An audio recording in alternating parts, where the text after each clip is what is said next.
এই উপর দিয়ে নেমেছে। হ্যাঁ উপর দিয়ে নেমেছে। এই পাইপের মুখটা খুলে দিলে দেখা যাক কি হয়।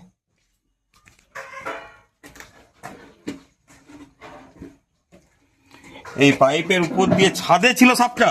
ছাদে জালনের বস্তার ভিতরে ছিল। সে তো বুঝলাম, কিন্তু এখন এই জল দিলে যদি নামে, উপরে জল দেন দেখি পাইপে। কেরোসিন আছে?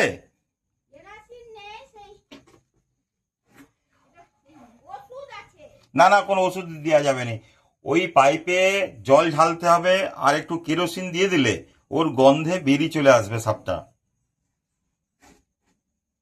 ঠিক আছে, উপরে এখন পাইপে জল ঢালুন।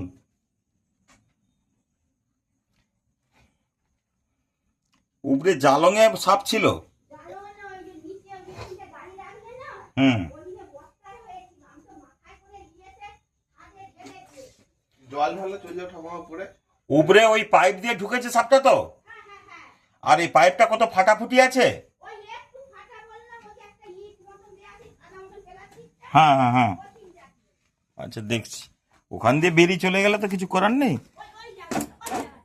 না, এখান দিয়ে বেরোনোর তো কথা নয়, আপাতত দেখছি। আমি তো সঙ্গে সঙ্গে বুঝে দিয়েছি। আচ্ছা, উপরে জল ঢাললে তো এখান দিয়ে বেরিয়ে। আচ্ছা, জল ঢালুন উপরে।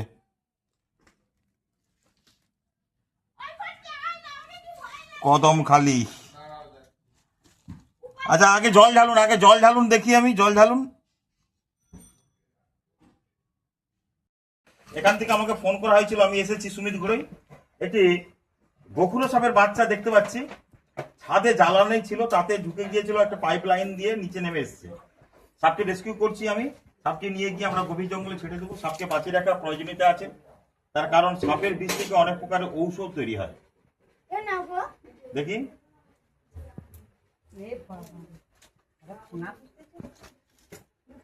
এই নিয়ে একটু খুলে দে, খুলে দে, খুলে দে।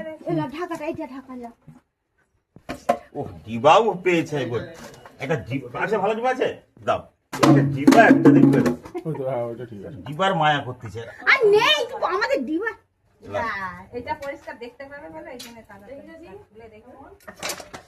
এটা দেখি ধূপ জেলে করা হয়ে গেছে। এই সাপটিকে নিয়ে গিয়ে আমরা গভীর জঙ্গলে ছেড়ে দেবো, তার কারণ সাপের বিষ থেকে অনেক প্রকারের ঔষধ তৈরি হয়। এই যে আমাদের রাত্রে ঘুম হয় না, অনেক সময় ঘুমের ওষুধ খেতে হয়, সেই ঔষধ তৈরি হয় সাপের বিষ থেকে। ঠিক আছে, সেই জন্য সাপকে বাঁচিয়ে রাখা প্রয়োজনীয়তা আছে। আর সাপ কামড়ালে আপনারা অযথা সময় নষ্ট না করে, যদি সাপ কাউকে কামড়ায়, সময় নষ্ট না করে সোজা হসপিটালে যাবেন। এখানে স্থানীয় হসপিটাল। এটা গোখুরো সাপ। ঘুরে ছিল। হ্যাঁ, গোখুরো। ধূপ জেলে একটু দেখি সেটা করতে পারে। মনে হচ্ছে হ্যাঁ। এখান থেকে সাপটা এসছে, হ্যাঁ, বুঝে বন্ধ। স্টিল এখানে বড় সাপ আছে। বড় সাপ তো আছেই। সিঁড়ির নিচে জালুঙের বস্তা ছিল। তুই কর একটা স্টিল ছবি তুল। এবার সেইটা নিয়ে আজকে আয় না। আটকে গেছে। মানে যেটা ফেলেছে বেরিয়ে গেছে। তাহলে বলে বড় মাল আছে। তাহলে হয়েছে। এটা দাসপুর থানার অন্তর্গত কদমখালি। এনার বাড়ি হচ্ছে এখানেই।